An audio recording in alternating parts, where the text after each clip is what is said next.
La historia del turismo es muy interesante, desde cómo nuestros antepasados se alojaban en cuevas y sus métodos de transporte eran muy primitivos, desde ir a burro o a caballo hasta ir en pie a su destino, pero el turismo tal y como lo conocemos hoy en día comenzó durante la Revolución Industrial, cuando las jornadas laborales comenzaron a ser de 8 horas y en algunos casos se establecieron sistemas de descanso retribuidos. Fue entonces cuando los trabajadores empezaron a pensar en visitar zonas paisajistas o lugares con monumentos o playas. El turismo en la Edad Antigua, la revolución industrial en un contexto global, provocó un crecimiento exponencial de los viajes y los desplazamientos entre territorios, con fines muy distintos, tales como la guerra, el ocio, el comercio, la conquista, así como otros tipos de fines. El turismo no ha dejado de crecer en función que iba desarrollándose todas las infraestructuras y el transporte. No obstante, aunque el turismo tal y como considera sus inicios en el siglo XIX, este existe desde el inicio de la historia. Ya en la Edad Antigua, el Imperio Romano diseñó y construyó infraestructuras para promover el transporte entre los distintos territorios que poseía el imperio. Las calzadas romanas, de las que todavía se consideran grandes restos, fueron consideradas las primeras carreteras de la historia, por donde los romanos viajaban de un lado a otro. También en la Grecia clásica se desarrolló el turismo, los viajes y desplazamientos de personas entre las distintas ciudades que conformaban el territorio griego. Representaban una imagen muy fidedigna de lo que hoy conocemos como el turismo. Los Juegos Olímpicos, por ejemplo, celebrados en la ciudad de Olimpia, atraían a muchísimos ciudadanos de distintas partes del territorio griego. Esto hacía que miles de personas se desplazaran hasta la ciudad con el fin de poder asistir a los Juegos Olímpicos. Todo esto en un escenario en el que Roma extendía su territorio, así como Grecia, supone un impulso para el desarrollo de las infraestructuras que permitiesen esa mejor conexión entre territorios, una conexión que se establecía mediante la ya mencionada calzadas romanas, así como toda la infraestructura marítima que impulsaron los griegos para fomentar el transporte y la migración entre los distintos territorios. El turismo en la Edad Media. Con la caída del Imperio Romano y la descentralización de los feudos, el sistema feudal provocó una paralización en el turismo.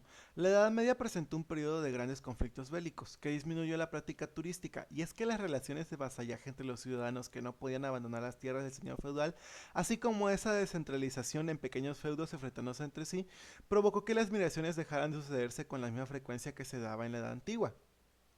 Edad contemporánea. Durante la edad contemporánea el turismo vive un gran auge, sobre todo el turismo de ocio, es decir, el turismo que se realiza con fines de diversión, descanso y recreación.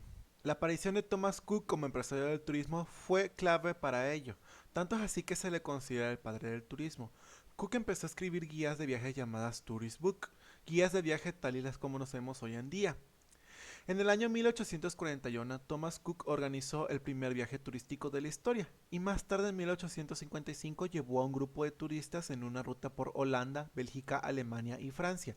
También realizó un viaje alrededor del mundo con un grupo de 9 turistas que duró 222 días. Fue entonces cuando empezaron a aparecer las agencias de viajes como la propia Thomas Cook o la American Express. El ferrocarril y la navegación marítima provocan un fuerte impulso para el desarrollo y la profesionalización del sector turístico. En ese momento, cuando se va consolidando el sector turístico de gran importancia para la economía, un sector turístico que comienza a desarrollar subsectores a paralelos. Tomando en cuenta lo siguiente, podemos hablar acerca de los tres grandes rubros de turismo. Hospedaje, servicio que ofrece hoteles y establecimientos especializados para crear las condiciones adecuadas para la estancia por una noche o más de los turistas o visitantes. Y como ejemplo podemos poner a la cadena de hoteles Hilton Hotels and Resort, que es una compañía internacional de hoteles. Transporte, número de vehículos, nave o aeronaves que posee el prestador de servicios turísticos, como por ejemplo podemos poner a Volaris, es una aerolínea mexicana de ultra bajo costo, con servicios punto a punto que opera en México, los Estados Unidos, Guatemala, Honduras, Nicaragua, Costa Rica, El Salvador, Colombia y Perú. Alimentos. El servicio de alimentos y bebidas forma parte de la gama turística que se ofrece para satisfacer las necesidades y deseos del turista en general. Y como ejemplo existe el grupo Dialce, es una compañía comercializadora y distribuidora de alimentos premium que atiende principalmente al mercado del food service. Tomando en cuenta todo lo anterior, podemos decir que los servicios turísticos son acciones que se llevan a cabo para lograr la satisfacción de una o más personas y debe ser de calidad y servirle de ayuda al turista cuando lo requiera.